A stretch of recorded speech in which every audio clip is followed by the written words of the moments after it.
Caballo de Troya, Los astronautas de Yahvé, Estoy bien, los títulos de libros del periodismo del misterio que tanto se conocen por el mundo, libros escritos por uno de los grandes maestros del género de lo paranormal, un hombre que estará esta noche aquí en Más Allá. Prepárense todos ustedes a entrar en el planeta encantado de JJ Benítez.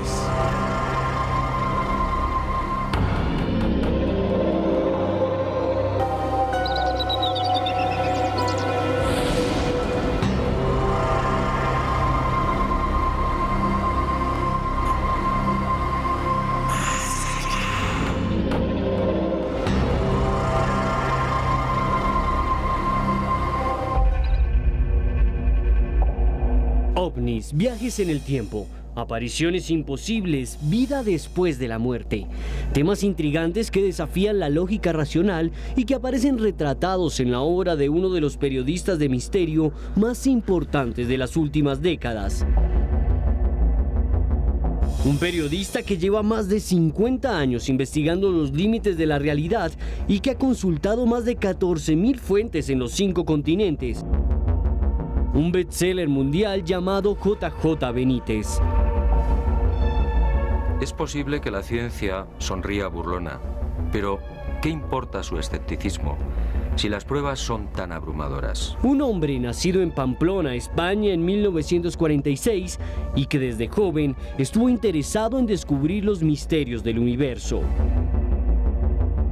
Misterios que lo llevaron a estudiar periodismo en la Universidad de Navarra y que lo enfrentaron a casos increíbles, casos que se compilan en más de 50 libros, entre los que se destacan Caballo de Troya, Los astronautas de Yahvé, La quinta columna, La rebelión de Lucifer y Estoy bien, entre otros. Este, sin duda, es un momento histórico. Textos repletos de testimonios, fotografías y teorías conspirativas que nos hacen pensar en la posibilidad de que nuestra realidad sea tan solo un plano inestable y desconocido.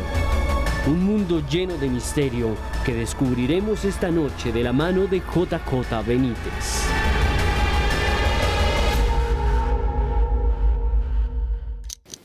Muy buenas noches, sean todos bienvenidos a Más Allá.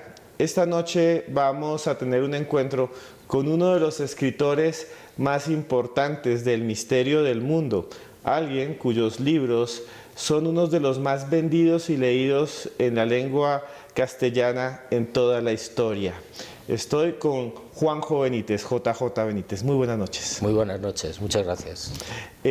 Muchas personas que nos están viendo en este momento seguramente tienen muchas preguntas para usted. Y esas preguntas vienen de sus libros, de su vida como investigador. ¿Quién es Juanjo Benítez? Pues un hombre contradictorio, lleno de dudas, que investiga o que trata de investigar y que lleva 40 y muchos años investigando tanto el misterio como el fenómeno ovni, como la vida después de la vida, y que cada vez sabe menos. El misterio, ¿cómo lo llamó?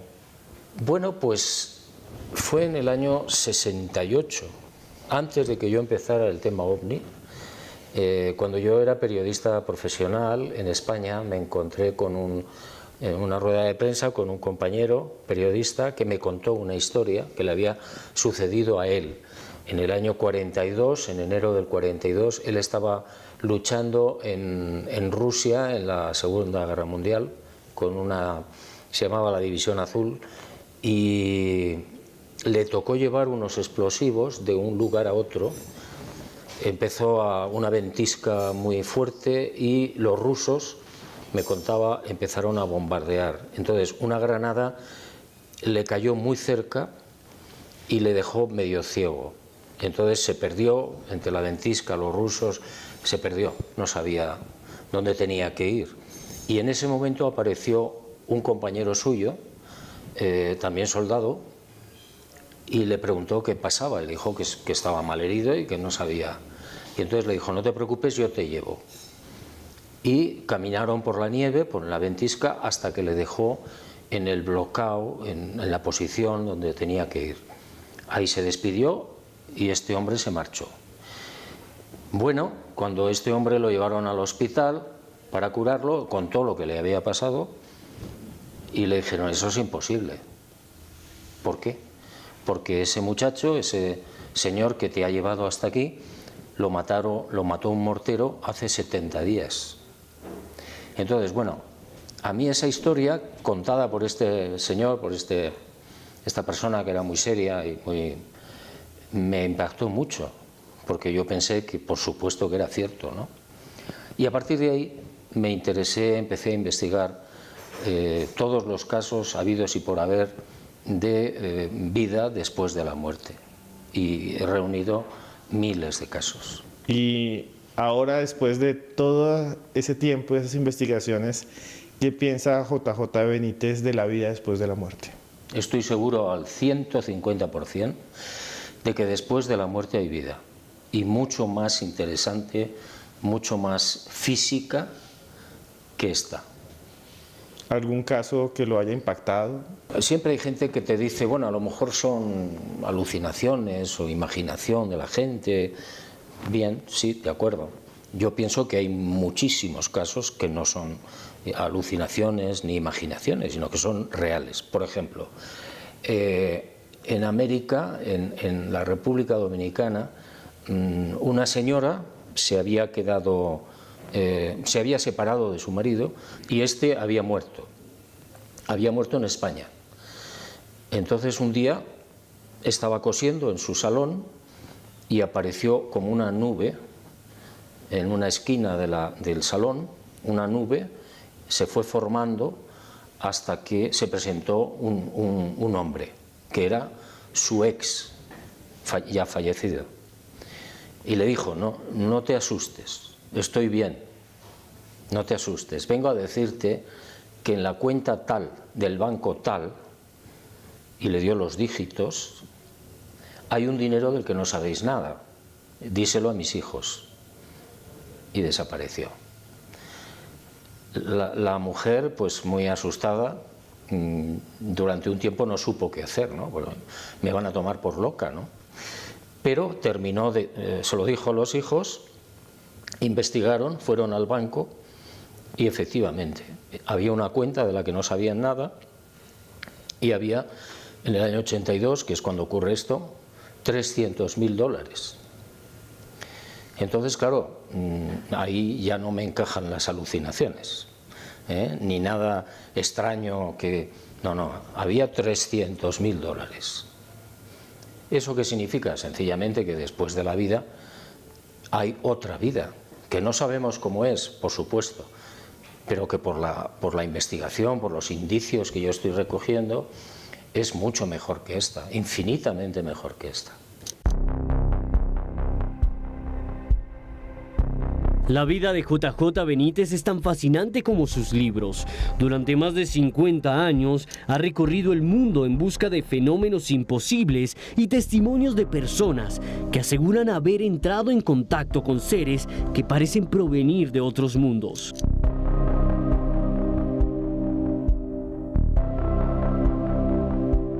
Si reuniéramos todas las páginas de sus libros, podríamos construir un edificio de papel de 40 pisos. Páginas que también nos hablan del misterio más importante de nuestra existencia, la muerte.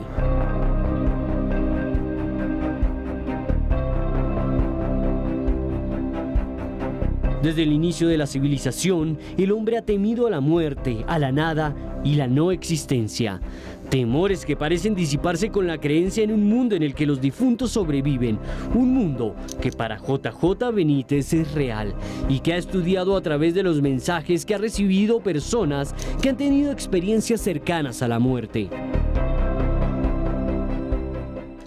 ¿Ha estado alguna vez JJ Benítez cerca a la muerte o a esa otra vida? ¿Ha tenido algún momento? Sí, tuve una experiencia, no llegué a ver nada, es decir, yo no vi ni el túnel que ve mucha gente, no vi nada, simplemente tuve un problema con el corazón y bueno, me hicieron un cateterismo con la mala fortuna de que el propio catéter, el plástico, me seccionó la aorta. Y entonces pues estuve a 5 minutos de pasar al otro lado. Lo que sí puedo decir es que esa experiencia cercana a la muerte, en mi caso, era como un sueño extraordinariamente dulce, era muy agradable. O sea, yo era consciente de que me estaba yendo, de que me estaba durmiendo, porque al final la muerte es dormir. Y bueno, luego me sacaron de allí, me llevaron a un quirófano y ya me sacaron adelante, ¿no? Es la única vez que yo he estado, que sepa, con un pie aquí y un pie allá. Pero también usted escribió un libro sobre la vida después de la vida. Sí, estoy bien. Y habla de experiencias de personas cercanas a usted. Sí, bueno, Estoy bien es un libro en el que yo cuento muchas investigaciones de personas que han visto, que han hablado con amigos o familiares que están muertos en todo el mundo. Y es verdaderamente espectacular. Es decir, después de reunir esa información, no te puede quedar la menor duda. Es decir, es imposible que se pongan de acuerdo un señor de Pittsburgh en Estados Unidos y una niña en Pakistán. Y cuentan lo mismo. Y cuentan que han visto a su familia muerta y que han visto, en el caso de Pittsburgh, a un compañero y amigo, profesor de la universidad, que ya estaba muerto, que llega y se presenta en la casa de este otro profesor para decirle una cosa aparentemente absurda. El profesor, que estaba vivo, estaba buscando un libro de poemas de este señor que había muerto, pero él no sabía que había muerto. Vivían en dos ciudades distintas, en Pittsburgh y en San Luis. Y de repente se presenta en la madrugada y le dice: el libro que estás buscando, mi libro, está allí. Y desapareció. Entonces el hombre se quedó muy perplejo, encontró el libro y al poco suena el teléfono y le dicen: fulanito acaba de morir. Bueno, todas estas historias, todos estos casos en todo el mundo es lo que a mí me llevan a pensar que efectivamente después del dulce sueño de la muerte, que no es más que un sueño, sigues vivo, en otro sitio y con un cuerpo físico. Nada de espíritu, no, físico. Ahí uno piensa que tal vez en el fondo de todas las creencias de las religiones hay una gran verdad, que todas hablan de la vida después de la vida. Sí, lo que pasa es que las religiones, desde mi punto de vista, no han sabido transmitir lo que seguramente es la verdad, y es que no es una cuestión de ser bueno o malo, de comportarse bien en la vida o no para ir al cielo o al infierno. No es nada de eso. Es decir, todos los seres humanos, todos, sean buenos, sean malos, sean creyentes, sean lo que sean, cuando mueren, todos van al mismo lugar y siguen vivos y nadie les juzga.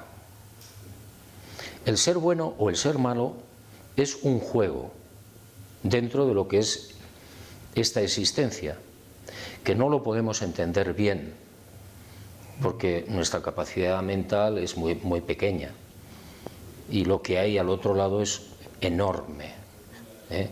Entonces las religiones, lamentablemente, lo que hacen es despistar a las personas. Yo por eso siempre recomiendo, si usted puede, huya de la religión, escape de la religión, piense por sí mismo. Bueno, ustedes que están allá en su casa, no se muevan porque esto está increíble. Tuiteen todo lo que quieran con JJ Benítez en Más Allá. Escriban sus comentarios y ya volvemos porque vamos a hablar de Caballo de Troya.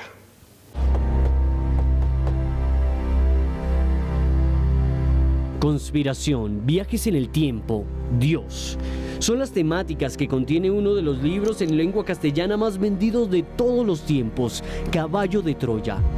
Una saga de 10 tomos que narra las memorias de un viajero del tiempo procedente del siglo XX, que fue enviado por el gobierno de los Estados Unidos para estudiar la vida de Jesús de Nazaret.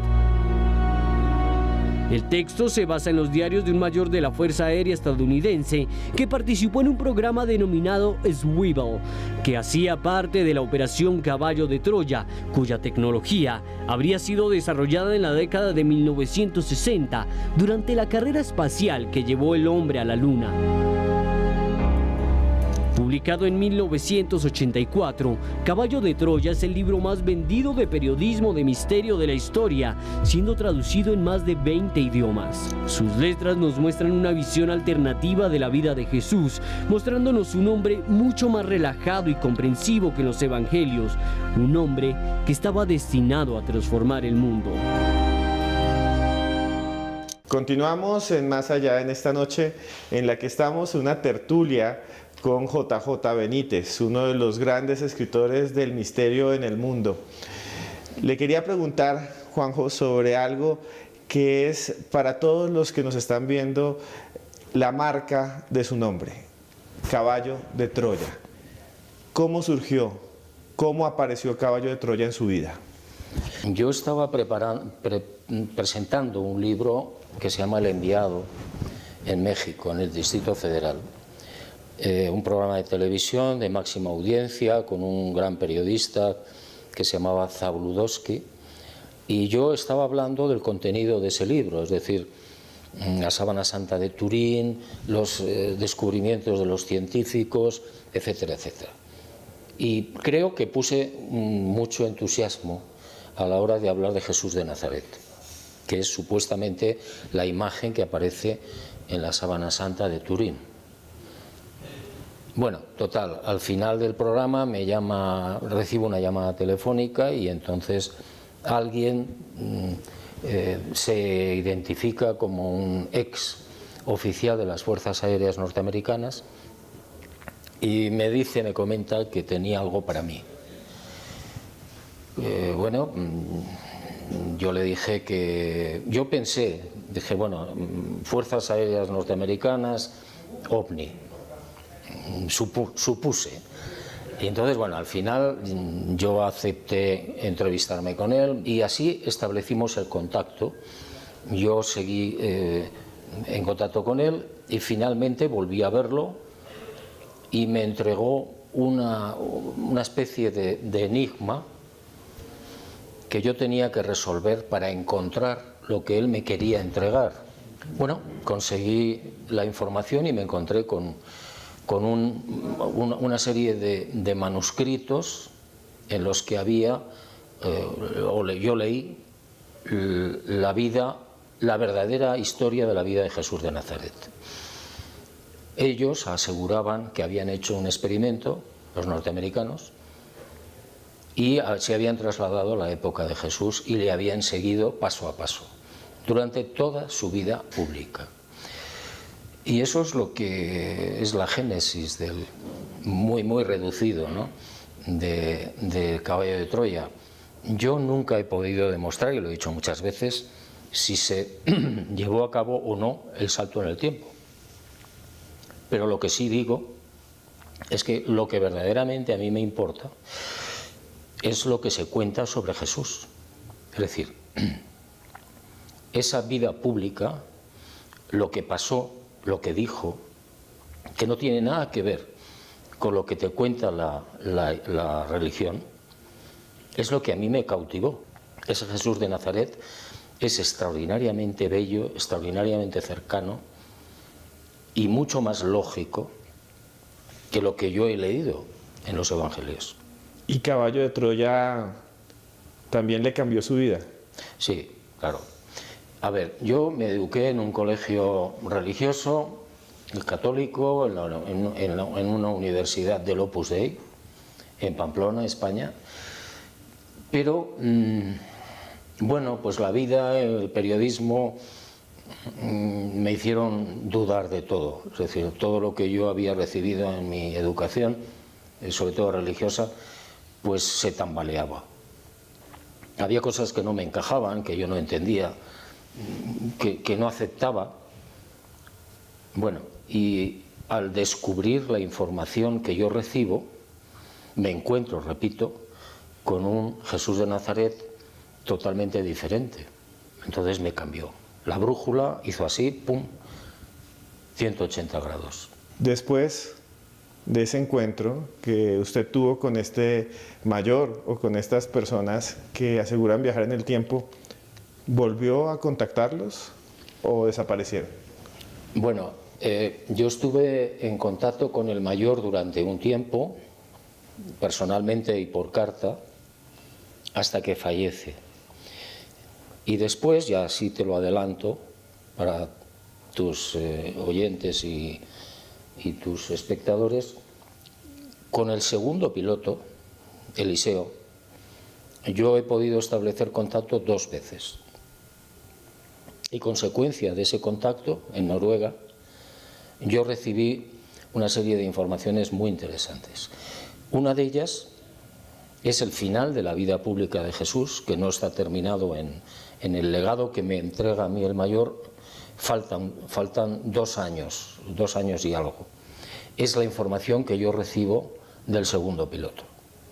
Con lo cual se cierra toda la vida pública. Esa información, supongo, se publicará en el año 2019, el diario de Eliseo.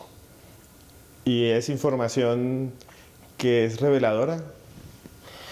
Pues es muy interesante porque complementa el resto de la vida pública de Jesús. El mayor termina su relato de la vida de Jesús de Nazaret, si no recuerdo mal, en el año 28, y Eliseo lo termina hasta el 30. Y va contando qué pasa, ¿no? Qué acontecimientos suceden en esos 2 años y pico, y qué dice Jesús, y por qué lo matan. Bueno, es toda una trama, es una historia para mí muy interesante y muy esclarecedora. Usted me decía antes de comenzar el programa que esta era la última o tal vez una de las últimas veces que va a hablar de Caballo de Troya. Yo lo que creo es que va a ser la última entrevista. ¿Por qué? Pues porque ya esa etapa creo que se ha terminado. Y quiero no seguir presentando libros, no participar en actos públicos en la medida de lo que pueda, ¿no? Es mi intención. Luego el resultado ya veremos. ¿Cómo cree que lo van a recordar a usted en 100 años? ¿Como Caballo de Troya o como algo más? No me preocupa demasiado, o sea, cómo me vayan a recordar. No, cada uno tiene su contrato y su trabajo aquí en la tierra. Y bueno, hombre, pues supongo que sería muy agradable que me recordaran como una persona que transmitió la posible verdadera historia de Jesús de Nazaret. ¿Y cómo se siente usted después de tantos años, tantos libros acerca de la historia de Caballo de Troya? ¿Qué siente JJ Benítez frente a eso? Yo me he dado cuenta, bueno, en los últimos años me he dado cuenta de que cada uno, como digo, tiene un papel en la vida. Todo el mundo tiene un trabajo, tiene un contrato, lo cumple sí o sí, aunque no lo entienda.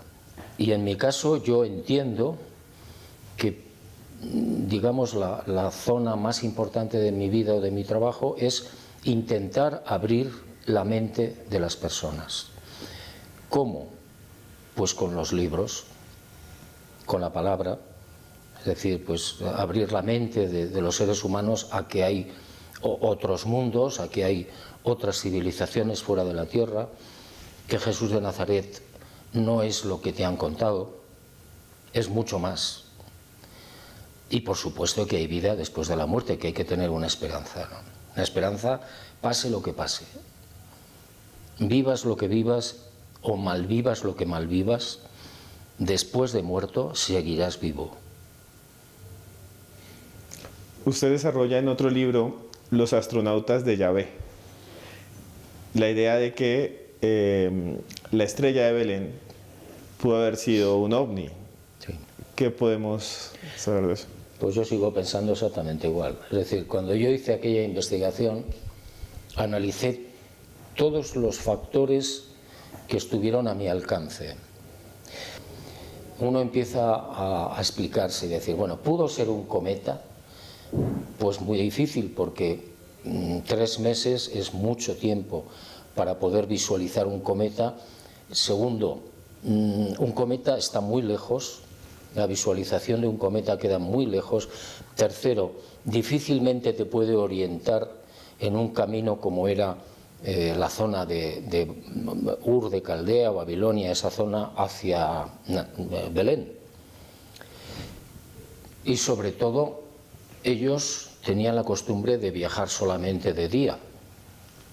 No era normal viajar de noche porque era peligroso, y entonces ¿cómo es posible que tú puedas ver de día un cuerpo luminoso, una estrella, una conjunción? Otra de las teorías que hablaban de decir, no, es que fue una conjunción de 2, 3 planetas. No, porque eso es de noche, pero no de día. Y además una conjunción no te lleva a ningún sitio. Bueno, hay una serie de razones, de argumentos que yo estuve estudiando y que daban como resultado que no podía ser nada de eso. Es decir, tenía que ser un objeto brillante, luminoso, que durante el día les llevaba por un camino hasta el lugar. Y además dice en el Evangelio que cuando llegaron a la casa donde estaba el niño en Belén, se quedó quieto, encima de la casa. ¿Qué es eso? Lo que hoy investigamos y conocemos como objeto volante no identificado, lo cual no le resta ningún mérito. Es decir, yo pienso que muchísimas de las civilizaciones que nos están visitando o que nos han visitado están al servicio de la divinidad. Son, por simplificar, los ángeles, ¿no? Los ángeles. Es una pregunta que se hace mucha gente. Muchos sienten su presencia. ¿Usted también ha investigado casos de ángeles? Sí. ¿Qué piensa? Sí, bastantes. Y bueno, pues me encuentro con sorpresas maravillosas, muy bonitas, de gente muy seria, que ha vivido en la realidad o en sueños. Los sueños son muy importantes también. Pues ayer mismo yo estaba conversando con un señor, un médico, que me decía, bueno, yo en un momento determinado tuve un sueño y un ángel, una criatura, un ser todo luminoso de blanco, me dice, dile a tu mamá que el niño, la niña que va a nacer, le tiene que poner el nombre de Gracia, no María. Y se lo insistió, se lo repitió. Entonces, cuando termina el sueño, se va a ver a su mamá y efectivamente la señora estaba a punto de dar a luz, pero era una época en la que no se sabía el sexo del niño o de la criatura. Y nació niña y le pusieron Gracia. Bueno, este tipo de cosas son frecuentísimas. Incluso ángeles o seres o criaturas de este tipo que salvan la vida de las personas. De alguien que está sentado en un acantilado, a sus pies tiene la mar, y de repente se le aparece en el aire una persona luminosa y le dice, fulanito, quítate de ahí, vete para atrás. Y el hombre, perplejo, asustado, se levanta y se va. Y a los 2 segundos se cae el acantilado y se hubiera matado. Bueno, historias y casos increíbles que estamos viendo aquí en esta noche junto a JJ Benítez. Ustedes sigan escribiendo en Twitter, aquí abajo, con el numeral JJ Benítez en Más Allá. Ya regresamos porque vamos a hablar de algunos casos que investigó en un libro llamado La Quinta Columna. Grises, nórdicos, hombrecillos verdes, robots gigantes. Son tan solo una pequeña lista de las extrañas apariciones investigadas por JJ Benítez en libros como La Quinta Columna o La Punta del Iceberg.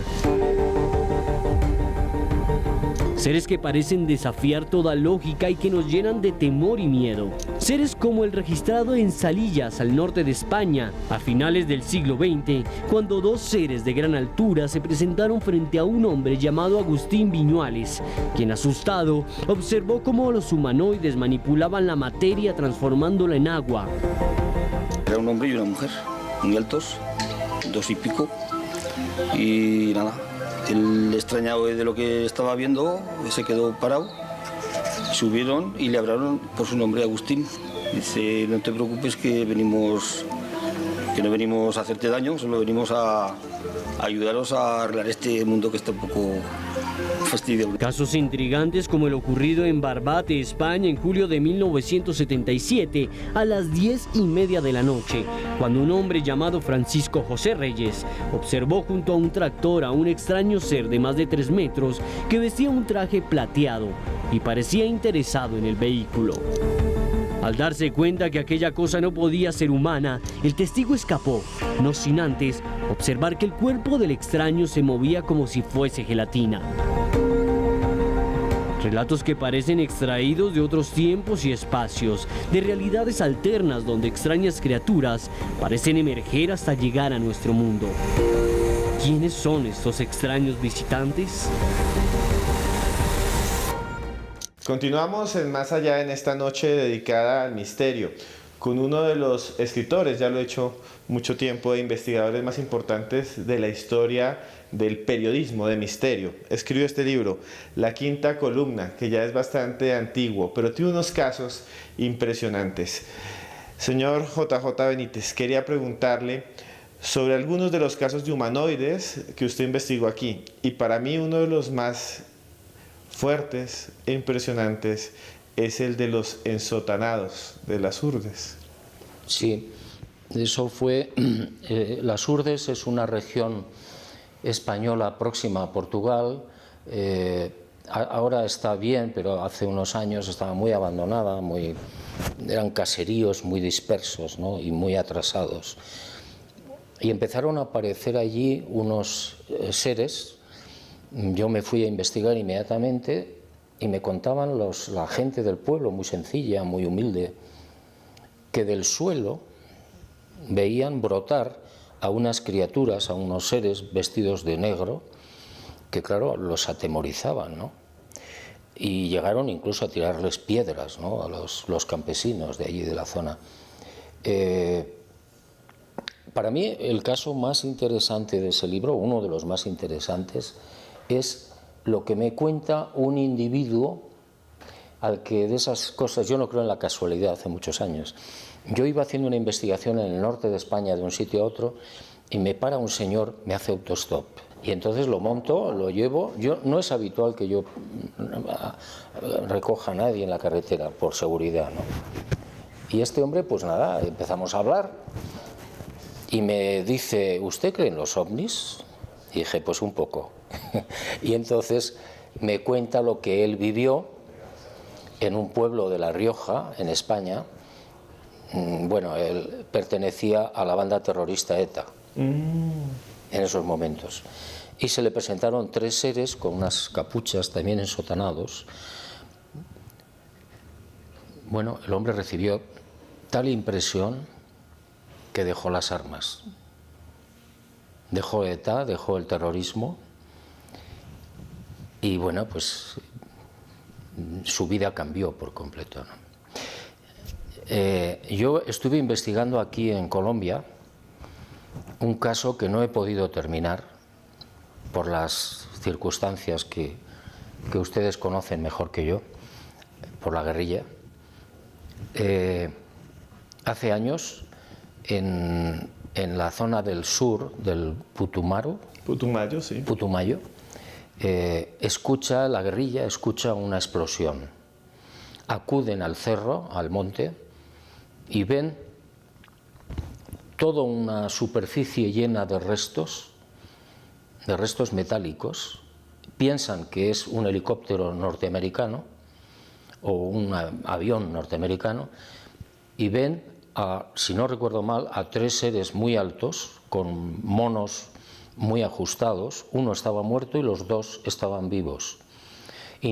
Piensan que son gringos, se ponen a conversar, pero no hablan inglés, no entienden lo que dicen. Total, los capturan, los atan y los torturan. Entonces no gritaban, no se lamentaban, no decían nada. Total, que el guerrillero que me lo cuenta, que ya abandonó la guerrilla, dice que uno de ellos muere y al otro lo colocaron boca abajo, colgado de los árboles, y este hombre sintió piedad por este individuo y por la noche, en un momento determinado, le pegó un disparo. Y dice que toda la selva, todos los alrededores, se pusieron de color verde. Bueno, esa es la historia muy resumida. Yo dije, bueno, lo interesante sería acudir a ese lugar, intentar ver si quedan restos y qué pasó con los cadáveres. Pero por las circunstancias que yo comentaba al principio, no ha sido posible. Una historia realmente fuerte. Ustedes que están allá, al otro lado, no se pierdan porque viene el remate de nuestra entrevista con JJ Benítez. Escriban con el numeral de hoy que es JJ en Más Allá. JJ Benítez en Más Allá. Los esperamos después de comerciales. Continuamos en Más Allá, en esta noche en la que exploramos la obra de uno de los principales periodistas de misterio de la historia. Estamos con JJ Benítez y ahora quiero preguntarle a él sobre los casos más extraordinarios que haya investigado. ¿Qué piensa usted del fenómeno OVNI y cuáles son los casos más extraordinarios que usted investigó? Son miles de casos, son 46 años de investigación. Casi todos los días investigando. Es muy difícil seleccionar. Te diré los que me vengan a la memoria. Uno de los más espectaculares que yo recuerdo ha sido acá, en Colombia, de un grupo de 4 muchachos en Cali que ven al lado del río, ellos estaban jugando a las canicas y ven lo que piensan que es un caballo en el río, pero de repente el caballo se da la vuelta, se acerca a la orilla y es un centauro de más de 2 metros de altura y aparece. Se acercan, se quedan los 4 muchachos estupefactos, se acerca y hay como un muro de agua, entre comillas, que no le permite acercarse al centauro. Un individuo con una barba rojiza, muy musculoso, muy atlético, con los brazos, intenta pasar esa barrera y no puede, y empieza a hablar en un idioma que no identifican los muchachos. Y cuando estaban en esa situación aparecen 3 seres de detrás de esa cortina, de la zona donde estaba el centauro, atraviesan la cortina de agua o lo que sea, 2 hombres y una mujer. Y los 2 hombres, la mujer le empieza a hablar a los muchachos, los 2 hombres se dan la vuelta, vuelven a traspasar la cortina, agarran al centauro por los brazos y se lo llevan, desaparecen. Y la mujer les dice a los muchachos que eso no tenía que haber ocurrido, que disculpen. Bueno, a mí es un caso, es muy resumido, es un caso muy interesante porque, primero, es verdad, los muchachos no mienten. Segundo, te lleva y te transporta a examinar la mitología de otra manera. Es decir, la mitología a lo mejor no es solo mitología. Y luego recuerdo otro, yo empecé a investigar el tema de Roswell hace muchos años, desde que tuve noticias de él, ¿no? Y me enteré de que había un ingeniero aeronáutico que en un momento determinado lo llevaron con otros ingenieros a un lugar que no saben porque les vendaron los ojos y los drogaron, los militares, los llevaron a una base secreta, no saben si en Nevada o en Arizona, y los tuvieron 2 semanas tratando de hacer funcionar unas piezas que les daban cada mañana. Entraban en un hangar, les daban a cada uno una pieza y en un avión militar que estaba sostenido en el aire con cables, en el hangar, el ingeniero entraba en la cabina y tenía que probar si servía para algo esa pieza. Le dieron 5 piezas y solamente supo de una que servía para algo. ¿Y para qué servía? La colocaba en un sitio, le daba la computadora y a voluntad del piloto, en este caso del ingeniero, las alas del avión se doblaban o el fuselaje del avión se doblaba a voluntad, sin necesidad de cables ni de sistemas hidráulicos. ¿De dónde venía esa pieza? De la nave estrellada en Roswell. Es decir, siguen investigando, siguen extrayendo piezas de la nave estrellada en Roswell para intentar utilizar esa tecnología. Cuando yo estaba muy joven leía sus libros. En parte escogí el camino del periodismo de misterio gracias a usted. Y hay un tipo de humanoide, una aparición que a mí me dejó desconcertado. Los llamados hombres Michelin o que parecían Michelin. ¿Cómo fue esa investigación? ¿Cómo encontró usted ese caso? Pues ese caso apareció porque un maestro de escuela en un momento determinado iba con una moto de un sitio a otro, de día, y la moto se le paró. Y vio delante suyo, muy cerca, vio a 2 seres, uno más alto que el otro, con un traje como el de Michelin, y se quedó muy impactado, ¿no? Porque en la isla de Reunión también ha habido casos parecidos. Es decir, ha habido en diferentes lugares del mundo. Y son probablemente astronautas. O sea, no son un fenómeno único, digamos. No, ha habido en bastantes casos, en bastantes sitios. En la isla de la Reunión hubo varios, pero hay muchos sitios.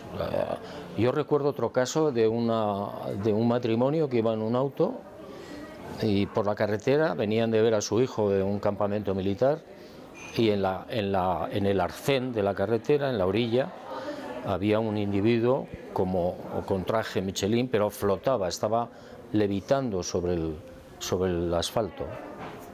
Y le entró un pánico espantoso y al final le fundió, al pasar frente a él, le fundió la batería del carro. ¿Qué son estos seres? ¿De dónde vienen? Son seres no humanos, evidentemente. Hay cientos de civilizaciones. No es una, son cientos de civilizaciones distintas. ¿De dónde proceden? Son conjeturas. Cuanto más investigas, menos sabes.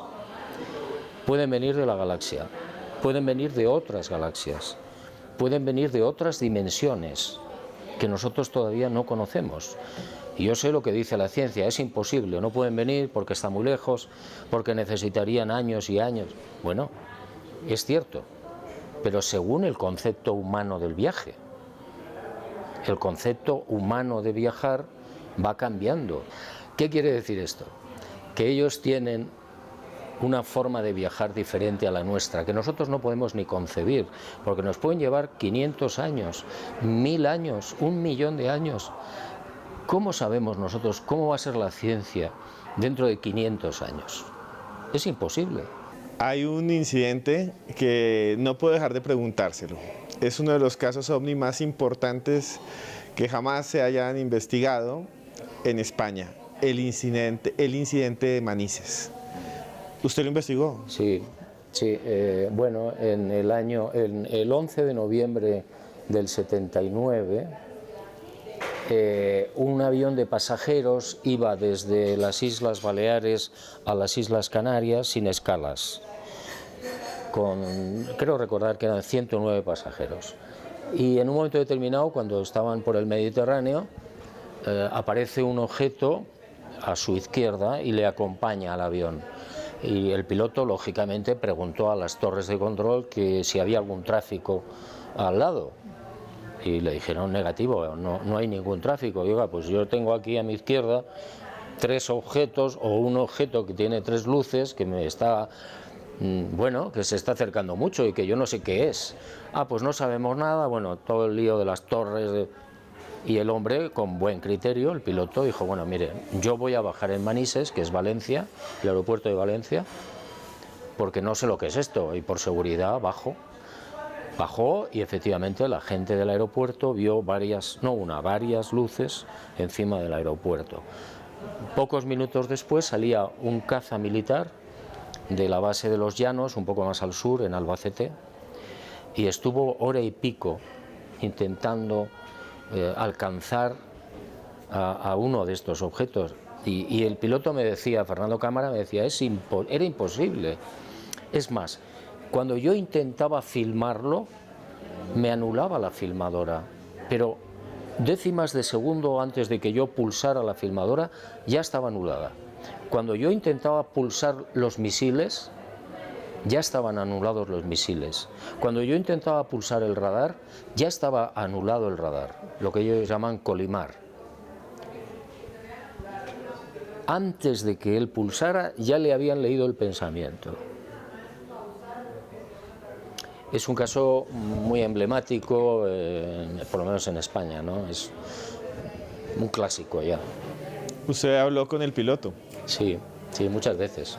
¿Él tuvo algún problema por lo que dijo? ¿Lo persiguieron? No, él tuvo que hacer su declaración, tuvo que hacer su informe, que por cierto cuando lo desclasifican el caso en el año 92, esto fue en el 79, se encontró con que el informe del piloto no estaba, no lo sacaron. Es decir, la desclasificación OVNI de la Fuerza Aérea Española es una tomadura de pelo. Los mejores casos no han salido y los que han salido los han censurado. Y así en todos los países. Es decir, no crean ustedes ninguna desclasificación de ningún país, porque lo que están sacando es de segunda división y está mutilado. Los verdaderos casos no salen. Y la Fuerza Aérea Norteamericana sigue investigando, en secreto. Eso de que se acabó con el libro azul en el 69 es mentira. NASA sigue investigando. NASA pertenece a los militares, no es civil. Y los militares siguen investigando allá donde sea.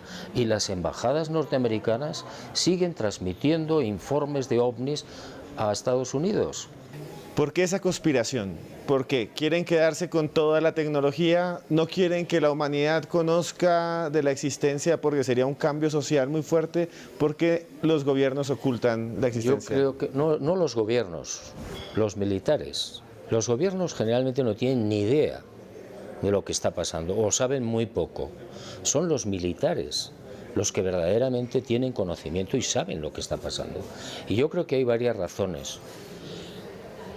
Yo entiendo que la más importante puede ser, ellos saben lo que es el fenómeno OVNI, saben muy bien desde hace 70 años, tienen pruebas, tienen naves estrelladas, tienen criaturas y tienen todos los testimonios habidos y por haber. Entonces, ¿qué pasa?